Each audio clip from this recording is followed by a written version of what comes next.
Bismillahirrahmanirrahim. Alhamdulillah Rabbil Alameen wa salatu wa salam ala Rasulillah. Assalamu alaikum wa rahmatullahi wa barakatuh. Good evening, brothers and sisters. I wanted to talk about the issue of voting and the democratic process. And if you haven't subscribed to my channel, please subscribe to my channel. My channel is Super Network Services. All you gotta do is just click the subscribe button and then click the notification button. That will just indicate whenever I create a video, you'll be notified. I briefly wanted to talk about the issue of voting. Sadly, there are a lot of unsuspected Muslims who believe that voting and the democratic process is a solution to correct some of the problems that our community is facing. But I would like to mention that democracy is a religion, just as Christianity and Judaism are religions. Now, the word democracy is actually composed of two Greek words. Demo means people, and crazy means legislation.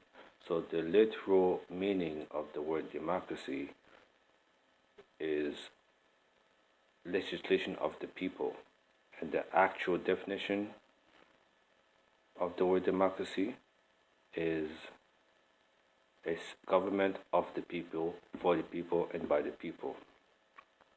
And if you're following democracy by voting, then it would take a person out of the fold of Islam, because by voting for an MP, you would be committing shirk. So basically, if you're also voting and following the democratic process, you'd be labeled as a Democrat.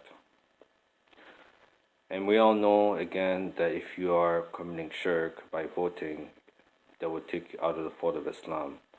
The proof is in Surah Baqarah, verse 255, where Allah subhanahu wa ta'ala says, قد تبين الرشد من الغي فمن يكفر بالطاغوت ويؤمن بالله فقد استمسك بالعروة الوثقى لا انفصام لها والله سميع عليم. Now Allah subhanahu wa ta'ala says, so whoever disbelieves in Taghut and believes in Allah has grasped the most trustworthy handhold with no break in it. And Allah is hearing and knowing. Right? As Muslims, Allah subhanahu wa ta'ala has commanded us to reject the Taghut, then believe in Allah. The meaning of Taghut is anything that is worshipped instead of Allah. So any man-made ism and schisms, any man-made legislation, any man-made system of government, we have to reject. And Imam Malik rahimahullah, he said that the Taghut is anything that is worshipped besides Allah, right? Another proof is in Surah Yusuf, verse 40, where Allah subhanahu wa ta'ala says, إن الحكم إلا لله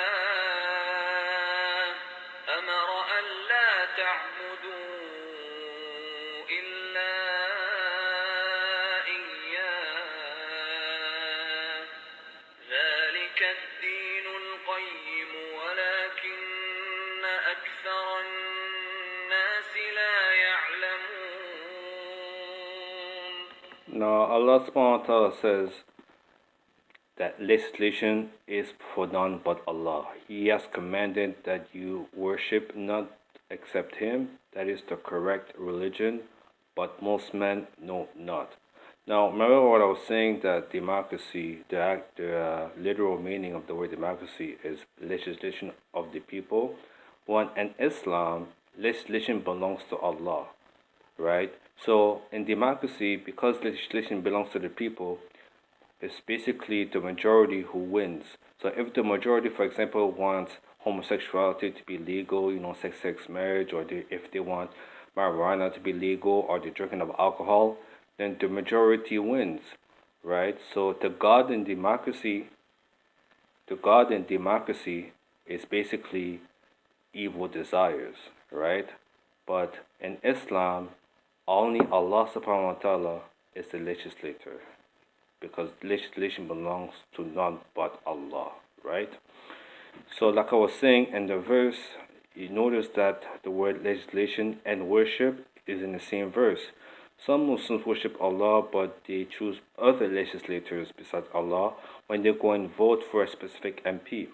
MPs, they take the forms of false gods because they compete with Allah when it comes to legislation, right? So when you're committing shirk, when you're voting, you're committing the shirk of legislation, right? So with that being said, um, you can't claim to worship Allah and at the same time you're going to go vote in the democratic process, because you would be mixing the religion of Islam with the religion of democracy. And that is what is going on nowadays in the Muslim world. That is the reason why Muslim countries are such in a big mess, because of this false religion of democracy. People use this name democracy to be involved in corruption and stealing from the people, poverty, etc.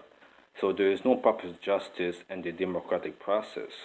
Also in Canada, corporation and the media have more power than the government. MPs have salaries.